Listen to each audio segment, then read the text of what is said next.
Hi, my name is Alexandra Marcinkowski, and I had the honor and pleasure of being on the theater board this year as historian. As historian, my job is to create and update the board outside of the auditorium, as well as the aardvark. As for the board, I tried to be as creative and cute as possible, and I even added a calendar. I received some great feedback on it, and many students said it was very helpful. As for the aardvark, I tried to be as relevant with my fun facts as possible, given the show we were doing. Currently, I'm working on the end of the year recap, which will include a bunch of pictures of cast and crew.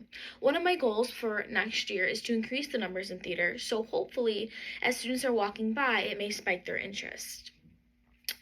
During summer camp, I had the pleasure of co-directing a play with Raina, and as the director, I got to see it from that point of view, and I kind of took everything in and used it to better myself as an actor.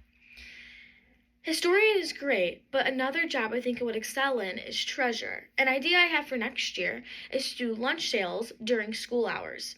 I had experienced this with other club sponsors, and we sold cupcakes and we had phenomenal sales, yes, but it was very personable. And when students went to come up and talk to us to buy something, they asked what it was for, and you got to explain it to them. So with theater, we could find out a student's interest and find out how it could be accommodated in theater, for example, whether they're interested in fashion and can be props and costumes, or engineering and building for crew, or performing and being on stage.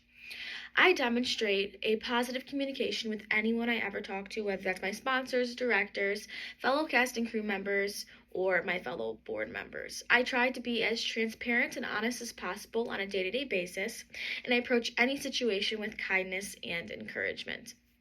Now, it's just as important to have these great qualities inside of the theater, but more importantly, outside the theater. Because we're not only a leader of theater, we're a leader of the school. I practice these great qualities in Blazer Ambassadors, NHS, Student Council, Softball Orchesis, I'm in the Music Honor Society, and many more. Now, some may say that I have the schedule that goes wrong, but I remain positive, I'm persistent, and I even come out with some good laughs just like the play. I climb every mountain to reach my responsibilities, goals, and commitments, even if I have to run barefoot in the park to get there. Thank you so much for your time and flexibility.